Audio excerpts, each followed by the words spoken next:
এই যে hawker vote হয়ে যাওয়ার পরে এই যে হকার উচ্ছেদ, হ্যাঁ, আমায় বলছে আপনার বাড়িতে গিয়ে রাখুন। আরে আমার বাড়িতে গিয়ে রাখাটা তো কথা না। কথা হচ্ছে তোরা যদি এই গরিব মানুষগুলোকে মেরে ধরে তাড়িয়ে দিস, কোনো পুনর্বাসনের ব্যবস্থা না করে, তাহলে বড় বাজারে এই গুজরাটি মারোয়াড়ি বেনিয়াদের অবৈধ দোকানগুলোকে ভাঙছিস না কেন?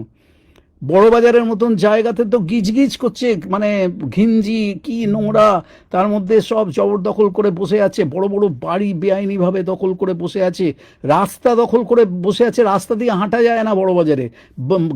আমাদের সেই শৈশব থেকে আমরা দেখে আসছি যে বড় বাজারে হাওড়া স্টেশনে যদি নামি, ওই বড় বাজার দিয়ে আসতে গেলে শেষ, আর কখন যে বাড়ি পৌঁছবে তার ঠিক নেই। সেই সময় থেকে বড়বাজার দখল করা হয়েছে, সমস্ত বেআইনি লোকে গুজরাট, রাজস্থান, বিহার, ইউপি, ঝাড়খণ্ড সব জায়গা থেকে এসে কলকাতায় সব ভিড় করেছে, বংশ পরম্পরায় কলকাতাটাকে, পশ্চিমবাংলাটাকে একটা গার্বেজ ক্যানের মতন ব্যবহার করছে।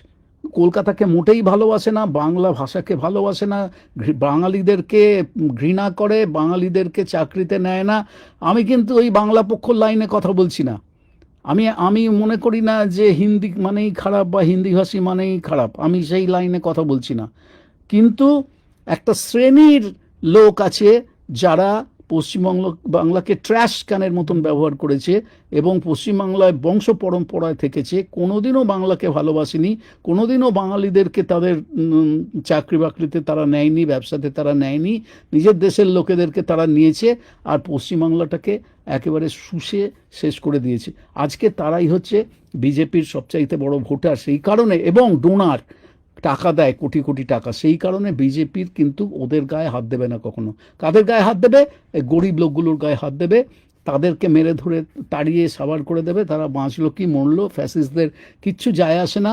আর এই সীমান্তে গরিব সমস্ত বাচ্চাগুলো বসে আছে, তাদেরকে তারা বলছে যে আমরা খেতে পাচ্ছি না, আমাদের যাওয়ার কোনো জায়গা নেই, শোবার কোনো জায়গা নেই, সেই নিয়ে নোংরা কথাবার্তা চলছে যে মেডিকেল কলেজে কঙ্কাল কম পড়েছে, এখন তো এদের কাজে লাগানো যেতে পারে। মানে মানুষ যে কোথায় নেমে গেছে, কোন অতলে নেমে গেছে, কি নোংরা হয়ে গেছে। এই এই যে বিভেদ, এই যে ঘৃণা, এই যে এইটাই হচ্ছে ফ্যাসিবাদ।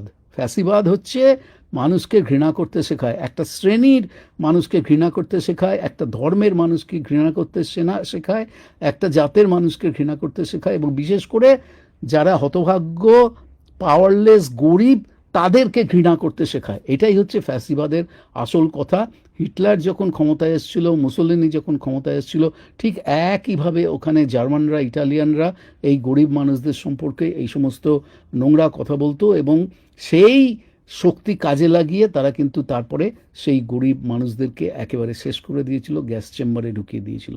হ্যাঁ, আজকে এই হচ্ছে পশ্চিমবাংলার অবস্থা।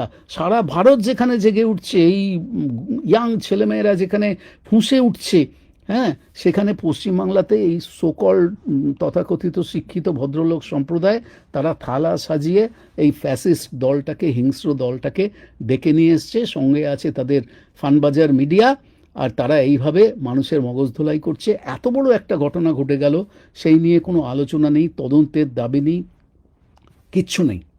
পুড়ে শেষ হয়ে গেল 4,000 ইভিএম মেশিন, এটা নাকি শান্তিপূর্ণ নির্বাচন। হ্যাঁ, আজকে এই কথাটা বললাম। 10 মিনিটের দেশ, 10 মিনিটের বেশি, 10-12 মিনিটের বেশি করলে কেউ শোনে না। আজকে এইখানেই শেষ করছি। ভয়াবহ ঘটনা, জালিয়াতি করে ভোটে জিতেছে এরা। যদি হয় সিঁদেল চোর, ওরা হচ্ছে সশস্ত্র হিংস্র ব্যাংক ডাকাত। এই কথাটা আমি বারবার করে বলে আসছি, এবং ভয়ঙ্করভাবে তারা গরিব মানুষকে শেষ করে দেওয়ার কাজে তারা নেমে পড়েছে। কিন্তু বড় লোকেদের গায়ে, বড়বাজারের গায়ে, বড় বড় সোনার দোকানের গায়ে আর এইসব লোকেদের গায়ে কখনো তারা হাত দেবে না।